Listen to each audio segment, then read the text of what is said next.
Welcome to Attleboro Update. Every year on Veterans Day, Americans across the country take the time to thank and remember the sacrifices of those who have served in the armed forces. This year was no exception, and Attleboro residents came out last Tuesday to show their support.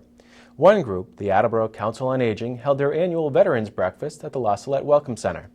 This year's speaker was Dr. Hylander, who spoke about the Battle of the Bulge, which occurred towards the end of World War II. We spoke with him after the event to learn more about the presentation.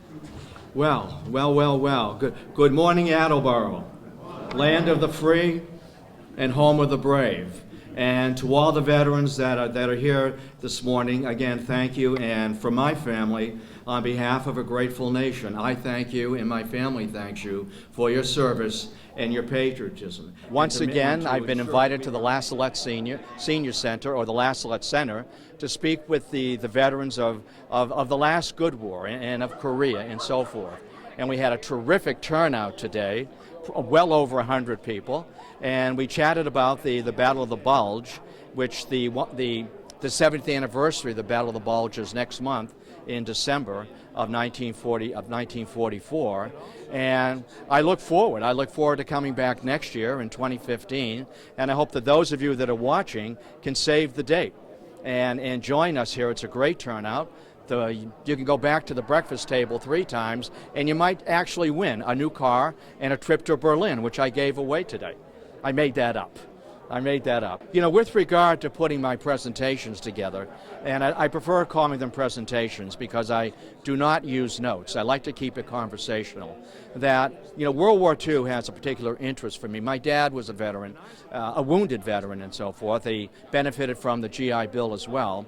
So I've always had a special connection with the Second World War. And what a group to be able to, you know, to talk about the Civil War, World War II, the Korean War. All these men, all these women have protected us, and to make sure we remain the land of the free and the home of the brave. So I do my reading, I take my notes as best I can, I commit it to memory so that I can make my presentation conversational and spontaneous, and to try to enrich it here and there with a little story here and there about General McAuliffe, who defended Bastogne, the Albert Speer, the commanders, the German and American commanders on the Western Front, and just to roll the story out as our story, a people's story.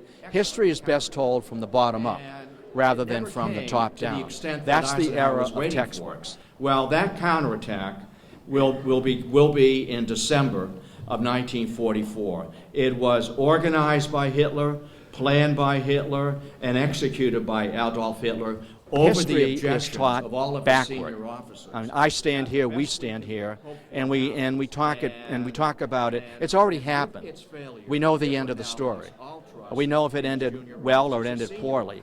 These men and women who lived it, they lived it day by day. It was their present. They lived it forward.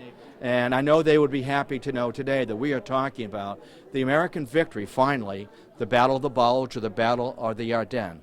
They lived it. We remember it, and because of that, we remain today the home of the brave and the land of the free. I enjoy venues such as this, coming down to Salette and spending an hour or so. It allows me to share the story. So many people, if they don't forget their history, they've never had it, I think, explained carefully in ways that resonate, ways that are real, ways in which they remember it. And I enjoy coming to this session or others and to share history. Now, I know it's my version, but I've done my homework, believe me. I've done my homework, and I try to make room for everyone in the story. It's our story, it's a good story, and now I've made it your story for this day and all days. Thank you.